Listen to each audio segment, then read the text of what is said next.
everyone, I'm Dr. Nick and we are here on our 2-day full arch implant program.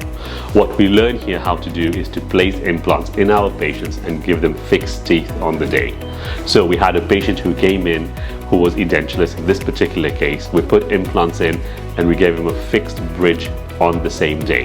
We then talked about how to get into the final prosthesis.